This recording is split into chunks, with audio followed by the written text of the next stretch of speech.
Assalamualaikum warahmatullahi wabarakatuh. Perkenalkan, nama saya Jessica Dwi Rahmana Wali Harahap, NIM 5233342012.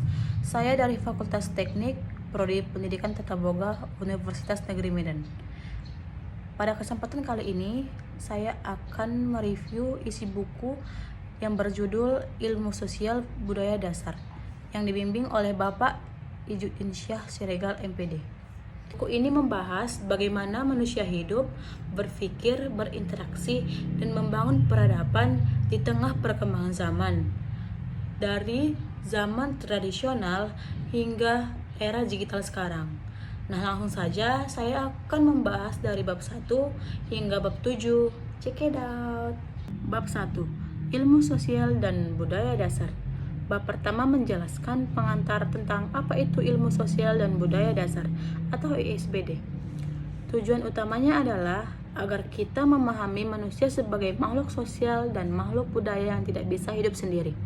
Melalui ISBD, kita diajak untuk berpikir kritis tentang berbagai macam fenomena sosial dan budaya di sekitar kita. Nah, di sini juga dijelaskan tentang standar kompetensi, visi, misi, dan tujuan pembelajaran, yaitu membentuk pribadi yang peka terhadap lingkungan sosial, menghargai perbedaan, serta mampu beradaptasi dengan perubahan zaman. Jadi, di bab ini menjadi dasar untuk memahami hubungan manusia dengan masyarakat dan budayanya. Bab 2. Manusia dan Kebudayaan. Bab ini menjelaskan bahwa kebudayaan adalah hasil dari akal budi manusia. Kebudayaan mencakup segala hal yang diciptakan manusia, seperti bahasa, ilmu pengetahuan, seni, moral, hukum, dan adat istiadat. Manusia menjadi makhluk yang berbudaya karena memiliki kemampuan berpikir dan berkreasi. Ini juga membahas model kebudayaan, yaitu kebudayaan material seperti alat dan bangunan, dan kebudayaan non-material seperti nilai, moral, dan ide. Selain itu, ada pembahasan tentang perubahan kebudayaan, bagaimana budaya berkembang dari masa ke masa, hingga munculnya budaya digital atau culture of digitally.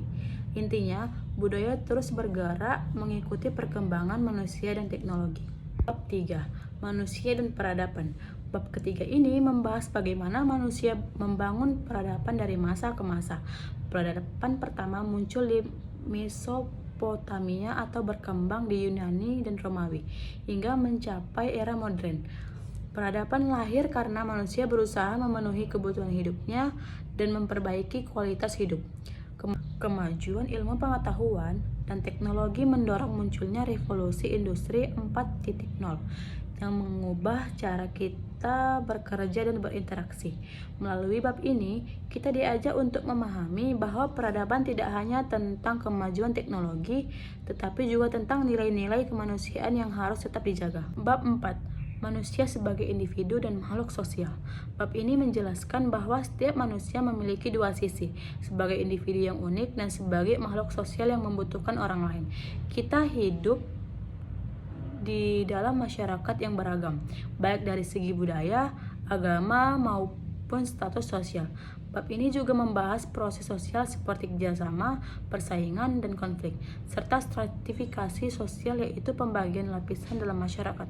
Selain itu, dijelaskan juga tentang mobilitas sosial, yaitu perubahan posisi seseorang dalam struktur sosial, misalnya dari kelas bawah ke kelas menengah. Intinya, hubungan sosial dan interaksi antar individu membentuk dinamika masyarakat yang terus berkembang. Bab 5. Manusia dan Cyber Society atau masyarakat digital. Bab ini membahas kehidupan manusia di era digital. Perkembangan teknologi membuat manusia membangun dunia baru di ruang digital yang disebut dengan Cyber Society. Dalam masyarakat digital, identitas seseorang tidak hanya terlihat di dunia nyata, tetapi juga terlihat di dunia maya. Kita bisa berinteraksi, belajar, bahwa bekerja tanpa batas ruang dan waktu. Namun, ada juga tantangan baru seperti penyalahgunaan media sosial, menyebarkan hoaks, dan krisis etika digital.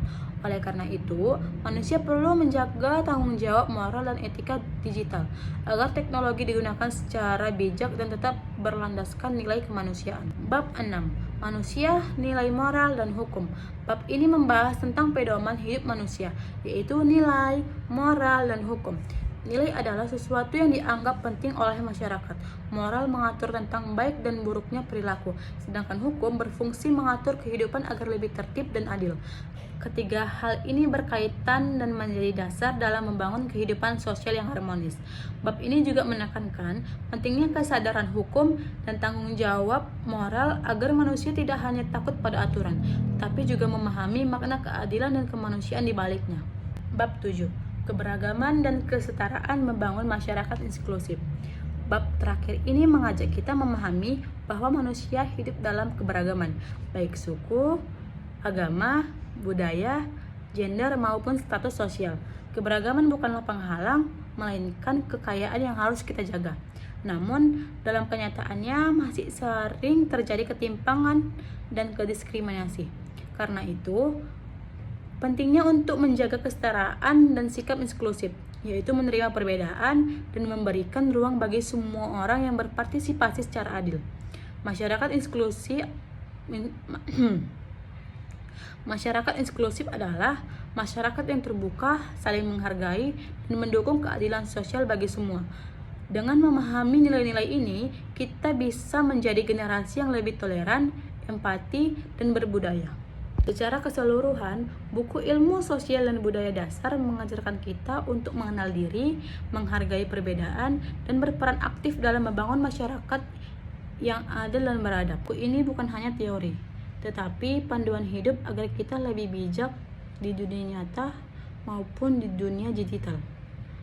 Itulah ringkasan ilmu buku sosial dan budaya dasar dari bab 1 sampai bab 7. Semoga bermanfaat. Dari saya, kurang lebihnya saya mohon maaf. Assalamualaikum warahmatullahi wabarakatuh.